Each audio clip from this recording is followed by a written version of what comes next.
بسم اللہ الرحمن الرحیم۔ صرف 5 منٹ کا مدرسہ قرآن و حدیث کی روشنی میں 236واں دن 26 شعبان المعظم۔ نمبر 1 اسلامی تاریخ۔ حضرت عبادہ بن صامت رضی اللہ عنہ۔ حضرت عبادہ بن صامت رضی اللہ عنہ قبیلہ خزرج کی شاخ بنو سالم سے تعلق رکھتے تھے۔ رسول اللہ صلی اللہ علیہ وسلم کی ہجرت سے پہلے سن 11 ہجری میں مکہ آ کر اسلام قبول کیا۔ آپ بیعت اولا بیعت ثانیہ میں شریک ہوئے اور لوگوں کو دین سکھانے کے لیے بنو قوافل کے امیر مقرر کیے گئے۔ انہوں نے مدینے میں رہتے ہوئے اپنے محبوب حضرت محمد صلی اللہ علیہ وسلم کی زیارت کے لیے 2 مرتبہ مکہ کا سفر کیا۔ حضور صلی اللہ علیہ وسلم بھی ان سے بے پناہ محبت کرتے تھے۔ انہوں نے غزوہ بدر و خندق میں شرکت فرمائی۔ وہ قرآن کے ماہر، بہترین قاری اور اصحاب صفہ کے معلم تھے، اور تابعین کے علاوہ بعض صحابہ بھی آپ کے شاگرد تھے۔ انہوں نے نبی صلی اللہ علیہ وسلم کے زمانے ہی میں پورا قرآن جمع کر لیا تھا۔ اس کے علاوہ 181 احادیث بھی ان سے مروی ہیں۔ حضرت عمر رضی اللہ عنہ کے زمانے میں ملک شام فتح کرنے والوں میں شامل ہو کر بہادری کے جوہر دکھائے۔ اسی بہادری کی وجہ سے انہیں 1000 سواروں کے برابر سمجھا جاتا تھا۔ حضرت عمر رضی اللہ عنہ کے دور خلافت میں آپ کو اہل شام کی تعلیم کے لیے بھیجا گیا اور فلسطین کے قاضی مقرر کیے گئے۔ انہوں نے 73 سال کی عمر میں حضرت عثمان رضی اللہ عنہ کے دور خلافت میں سن 34 ہجری میں وفات پائی اور فلسطین کے شہر رملہ میں دفن ہوئے۔ نمبر 2 حضور صلی اللہ علیہ وسلم کا معجزہ، گھوڑے پر جم کر بیٹھنا۔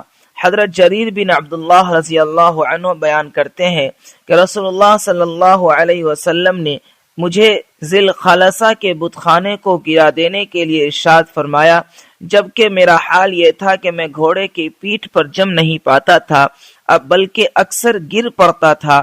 تو میں نے اپنا یہ حال رسول اللہ صلی اللہ علیہ وسلم کے سامنے بیان کیا، تو آپ صلی اللہ علیہ وسلم نے میرے سینے پر ہاتھ مارا اور دعا فرمائی، اے اللہ اس کو گھوڑے پر جما دے اور راستہ بتلانے والا اور راستہ پایا ہوا کر دے۔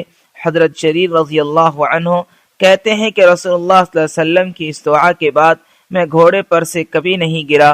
150 سوار لے کر چلا، وہاں جا کر بت خانے کو توڑ پھوڑ کر جلا دیا۔ نمبر 3 ایک فرض کے بارے میں، روزہ کی فرضیت۔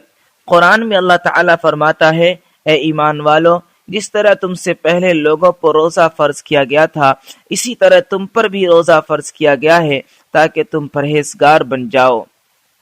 نمبر 4 ایک سنت کے بارے میں، جب آئینہ دیکھے تو یہ دعا پڑھے۔ جب آئینہ میں اپنا چہرہ دیکھے تو یہ دعا پڑھے، اللہم حسنت خلقی فحسن خلقی۔ ترجمہ، اے اللہ تو نے ہی میری صورت اچھی بنائی ہے، تو میرے اخلاق کو بھی اچھے بنا دے۔ نمبر 5 ایک اہم عمل کی فضیلت، با جماعت نماز کا ثواب۔ رسول اللہ صلی اللہ علیہ وسلم نے فرمایا، جماعت کی نماز تنہا نماز پڑھنے کے مقابلے میں 27 درجہ افضل ہے۔ نمبر 6 ایک گناہ کے بارے میں، دنیا کمانے کی نیت سے دین پر چلنا۔ قرآن میں اللہ تعالیٰ فرماتا ہے، لوگوں میں کوئی ایسا بھی ہے جو اللہ کی عبادت اس طرح کرتا ہے جیسے کسی چیز کے کنارے پر کھڑا ہو، پھر اگر اس کو کوئی دنیاوی نفع پہنچ گیا تو اس کی وجہ سے دین پر ٹھہرا رہا، اور اگر اس کو کوئی آزمائش آ گئی تو اپنے منہ کے بل الٹے یعنی دین سے پھر گیا، وہ دنیا و آخرت دونوں کو کھو بیٹھا، یہ دونوں جہاں کا کھلا ہوا نقصان ہے۔ نمبر 7 دنیا کے بارے میں، دنیا کو بہتر سمجھنا۔ قرآن میں اللہ تعالیٰ فرماتا ہے، اے منکرو، تم دنیا کی زندگی کو آخرت کے مقابلے میں بہتر سمجھتے ہو، حالانکہ آخرت دنیا کے مقابلے میں زیادہ بہتر اور باقی رہنے والی ہے۔ نمبر 8 آخرت کے بارے میں، بغیر حساب جنت میں جانے والے۔ رسول اللہ صلی اللہ علیہ وسلم نے فرمایا، میرے رب نے مجھ سے وعدہ فرمایا ہے کہ آپ کی امت کے 70,000 لوگ بلا حساب و کتاب جنت میں داخل ہوں گے، جن پر کوئی عذاب نہ ہوگا۔ ہر 1000 کے ساتھ مزید 70,000 ہوں گے اور میرے رب کے 3 لب بھر کر جنت میں داخل ہوں گے۔ نمبر 9 طب نبوی سے علاج، گوشت کے فوائد۔ رسول اللہ صلی اللہ علیہ وسلم نے فرمایا، دنیا والو، اور جنتیوں کا سب سے عمدہ اور لذیذ کھانا گوشت ہے۔ فائدہ: حضرت علی رضی اللہ عنہ نے فرمایا، گوشت کھاؤ اس لیے کہ یہ بدن کے رنگ کو نکھارتا ہے، پیٹ کو بڑھنے سے روکتا ہے اور اخلاق و عادات کو سنوارتا ہے۔ نمبر 10، نبی صلی اللہ علیہ وسلم کی نصیحت۔